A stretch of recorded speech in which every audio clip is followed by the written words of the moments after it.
Good afternoon, everyone. This is going to be, I think, a quick repair video of a cheap Walmart set of these little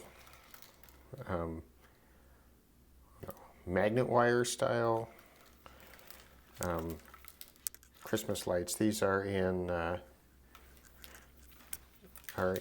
cool white, which is not my favorite, but I think they cost $2 a couple of years ago. So what happened on these is that they've been pulled off, as you can see, right where one of the LEDs is attached across the two wires. So what we need to do is we need to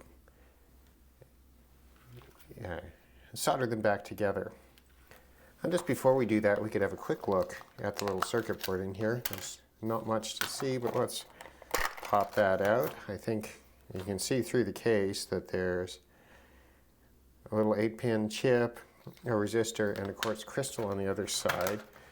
The crystal is because these are the kinds that you turn on. Does it say here?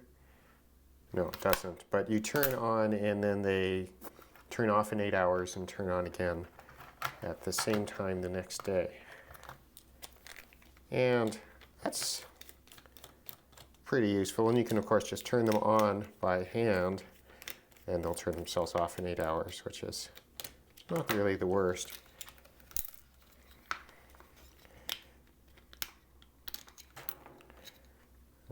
Okay, it's not going to come out because it's soldered directly to these, and you can see that the wire comes along to the other side of the batteries here. So we've got an 8-pin chip, which I don't know if that's going to focus, but that the number, I'm trying to catch the light, the number has been scrubbed off that. There's a resistor, and as I said, you can see through the back. On the other side of the board, the only thing we have is a quartz crystal. I had one set of these where the contacts had for some reason gotten a little oxidized and they were flickering, and I do actually think a capacitor on this little board would help quite a lot. So it would have solved that problem. So anyway, let's pop this back together, and I mean, you really can't argue with what it is for the price, right? Let's see.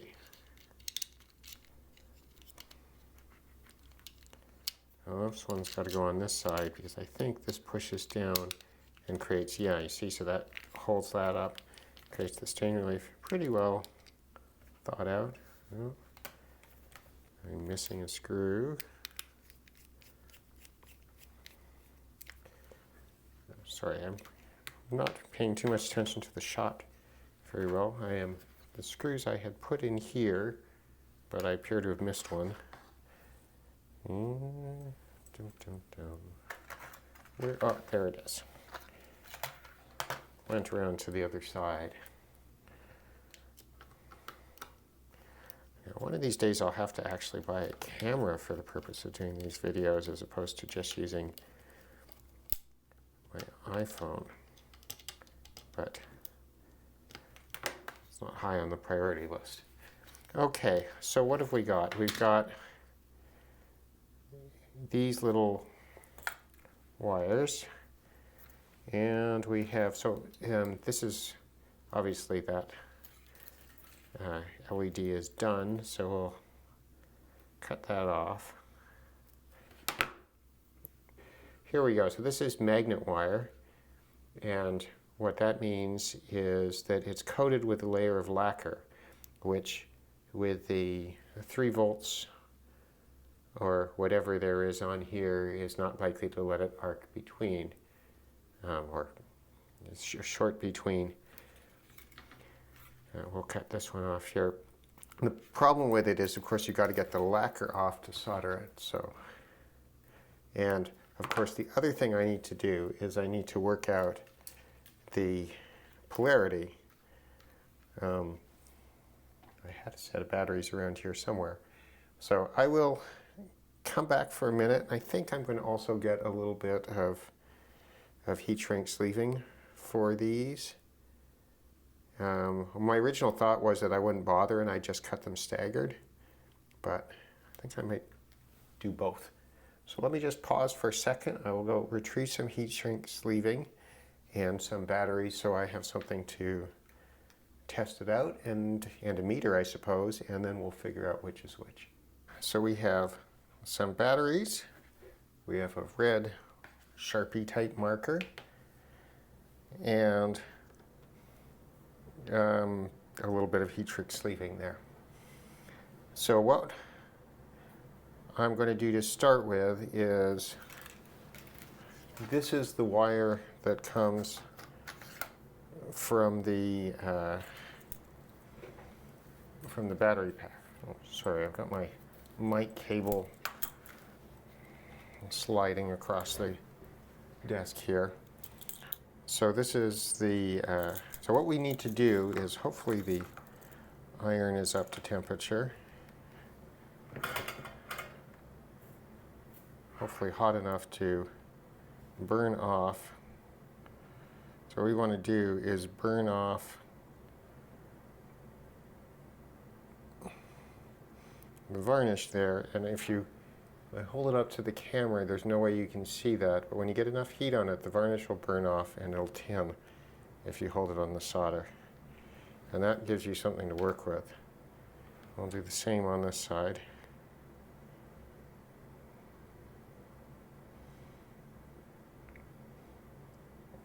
And okay, so those are tinned. Now, since I've got this all set up, I'm going to do the LED side exactly the same way. So again, the goal is to burn off the varnish.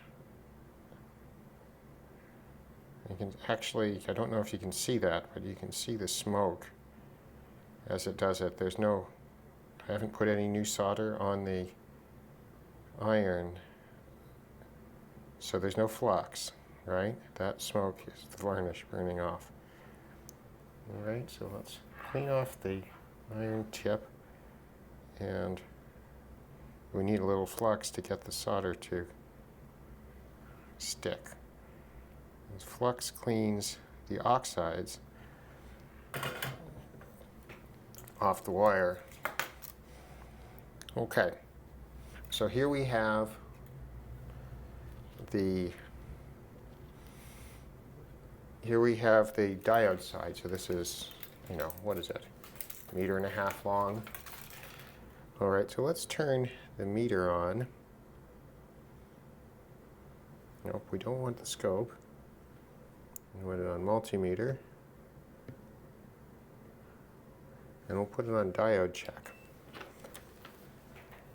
And I'll check in one direction. I don't think there's enough to light them up here. Nothing that way. Try it the other way around. No, this meter will not do this whole.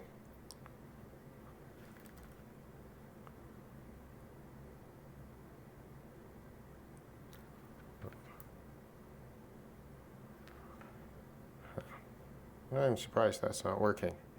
Well, I have another trick for doing this. We'll do this in just a moment. Okay, so it's possible I'm not getting good contact on the ends of that. So I may not have got all the varnish off. What we'll do in the meantime, take a little bit of heat shrink out of there. I'll put this, and just make sure these aren't shorting. There we go. We'll turn it on, and we'll see our one LED is lighting up. So go to DC volts, and we'll just figure out which side of this is the negative and the positive.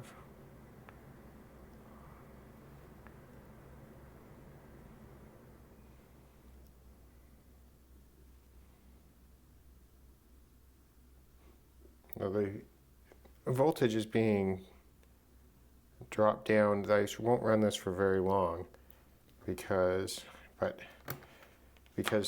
these little light sets usually seem to require the wire operates as part of the resistor, or operates, it has the resistor in the circuit. Okay, so there we go.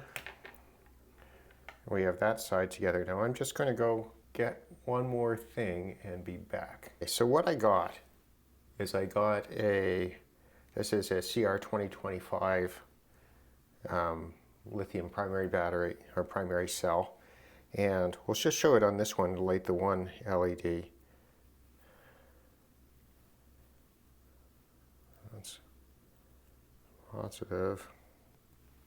And you can see it lights that one. The batteries here are shut off.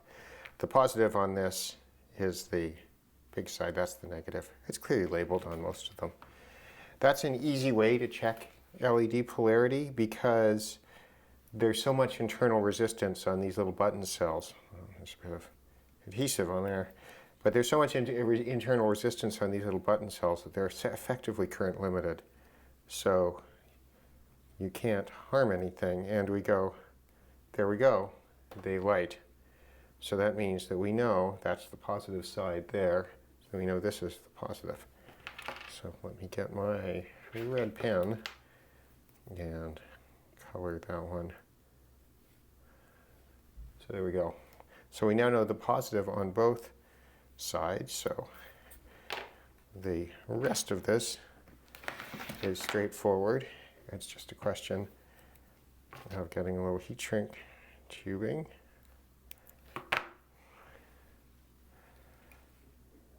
Putting it fairly far down this wire so it doesn't shrink on its own. I had trouble with that with a recent thing.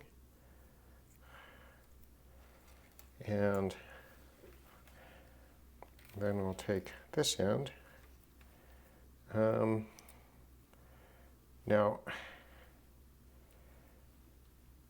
what I'm going to try to do is I'm going to try to twist them together a little bit just to make the mechanical connection better than solder alone. Right? Oh, you see, that didn't work.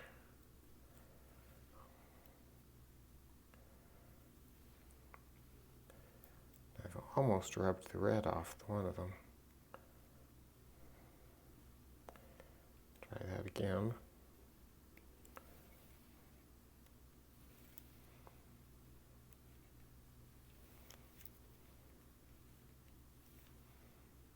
Yeah, not succeeding. Maybe I can do it with my fingers better. And again, we're just trying to make a little bit of a mechanical connection as well as an electrical one. And I'm trying to get the, there we go, that works better. And we'll do the same with these ones. Try to make them the same length. Twist those together. And then at the end, we only need to solder them at the end. And that's where I've hopefully already adequately burned off the varnish on these things. So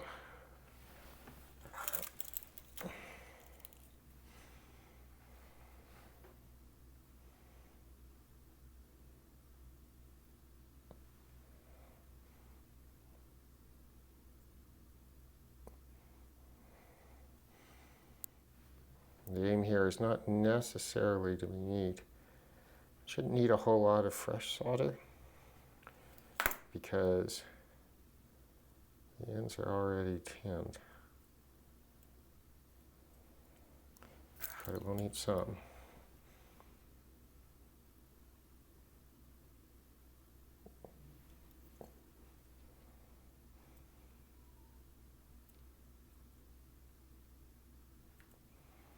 And again, we're getting more smoke than we might otherwise expect because of the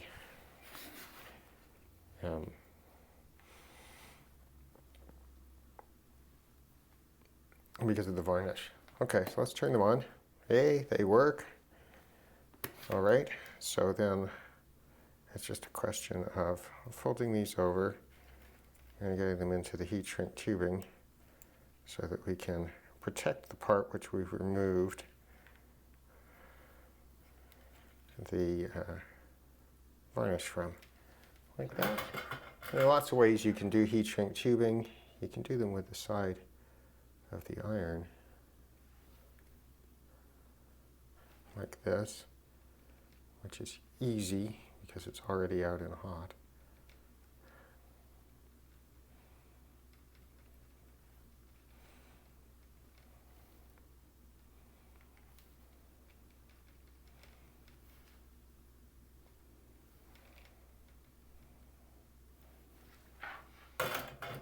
And there we go.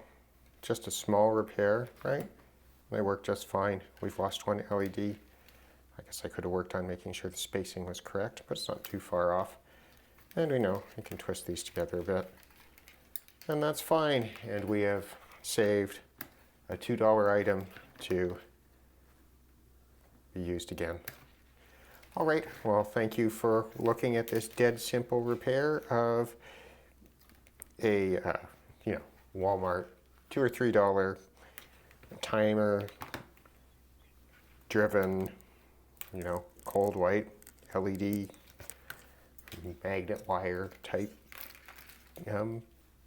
Christmas lights. Thanks a lot.